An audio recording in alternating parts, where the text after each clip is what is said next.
When I was graduating college, I obviously played, all through high school. I played at Penn State Beaver for 2 years when I was a junior college.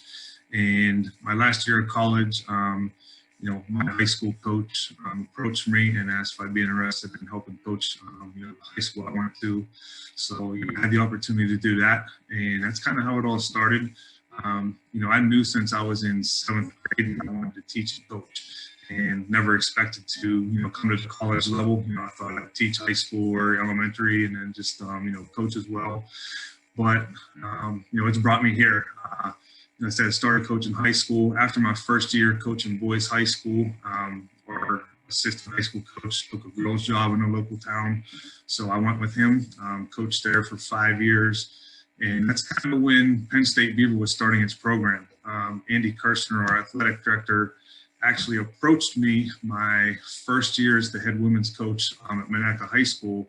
Said, "Hey, we're starting a women's program at Penn State Beaver. Are you interested in being our head coach?" And at that time, I'm kind of I'm a loyal guy, and I told him, I said, this is my first year here. They gave me this opportunity. I don't want to quit just yet. So I thanked them and said, no thanks. In the meantime, they hired Bert DeSalvo, who started the women's program. And the town that we were in was the town that Penn State Beaver was in. So our high school team would, work with his college team. And, we just got close. We had similar philosophies. And, he said, "Hey, if you ever want to coach at the college level, I'd love to have you on board." So after 2 years coaching high school, the high school I was at was actually getting ready to shut down. They were merging with another school district. And, I called him and I said, "Hey, if that opportunity is still available, I'd love to come on board." And, that was kind of that. I was the assistant with Bert for 3 years and then been head coach ever since. That was, it was a sweet feeling just because, we had been there prior when I was an assistant coach. We lost in the national championship, and I want to say it was 2012, I believe.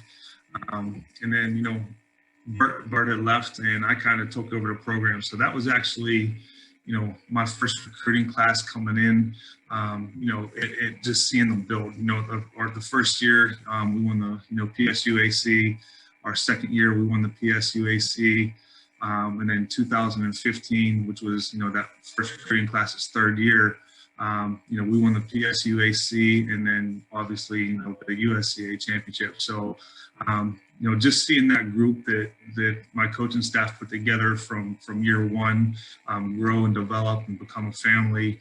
And then, just being able to bring that championship, not only to Penn State Beaver, but, Penn State as a whole. It was a really neat feeling, being the first to do that.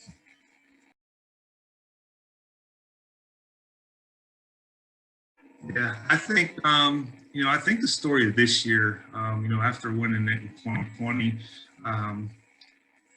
it was probably, it's hard to say what championship was my favorite, but I think this one was the best. 2015, like I said, we were together, we had won championships.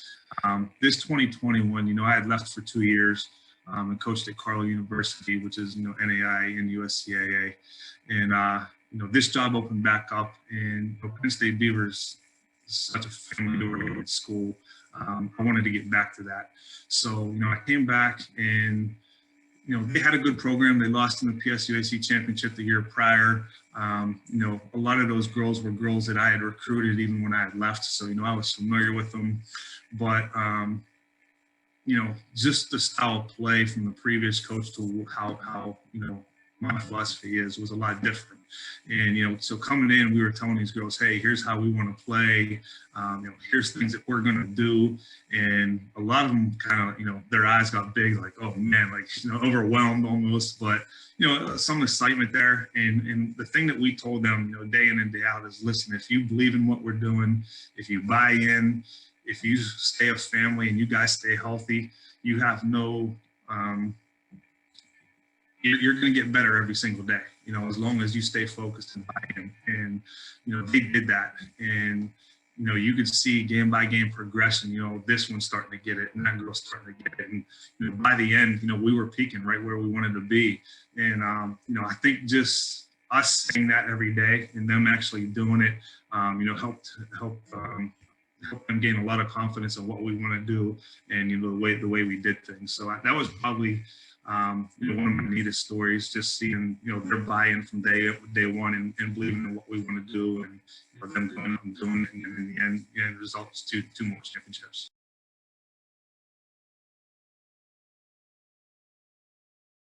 I think to be successful at any level, you have to have that mutual respect among coaches, among players, and then the players among each other.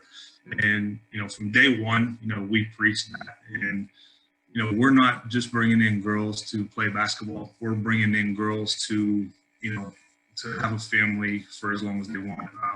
It's neat, actually. On Wednesday night, there's a bunch of us alumni. They came to me and said, "Hey, coach, we want to watch the 2015 national championship game. Is there anywhere?" And I said, "Well, I have it on my computer." I said, "Why don't we set up a Zoom meeting and say, we have like 10 girls from that team going to log in Wednesday night, and we're just going to talk and hang out and watch the game." And so that's what we do here. And even when our girls are gone, they're still part of that family. So from day one, we talk to the girls, and it's not just basketball. How's your family? How things going? How's grades? Do you need anything? Are you what? Tell us what you need and what's going on. So, I think they see that, we care about them as a person rather than just a basketball player. And, that really helps. And in the way we treat them, they start to treat each other. And it's this kind of trickle down effect. And, early on, 2012, 2013, when I was beginning, you had that transition year from an assistant coach to a head coach was a little bit difficult because they didn't see me as the head coach. That I was still the assistant. I was still a fun one. So, there was, I don't want to say major issues, but, we had a little bit of problems. And once they figured it out, hey, this is the way he's going to do things, and here's the way we need to be, and the way we need to act to be successful. We've really never had another problem since. So, I think, if you treat them right, they're going to treat you right, and they're going to treat each other right. And, once you have that great chemistry, that's when you can really be successful. Back to it, before I even got hired as a teacher, I was still a student teaching. And I remember teaching a third grade class, and we were teaching rounding, and I'm thinking, how hard can rounding be? If it's 5 or higher, you round up, 0 through it stays the same. So, I didn't put much effort into my lesson, and really quick, I got frustrated just because, they weren't getting the concept like, well, if it's 5, 6, 7, 8, or 9, it goes, up to the next 10. Or if it's below that, then it stays the same. And it was really difficult for me.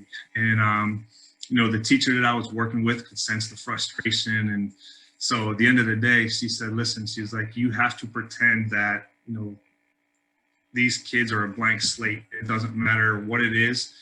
Every opportunity, every teaching opportunity, pretend that, these kids are a blank slate. And I've used that to this day in coaching.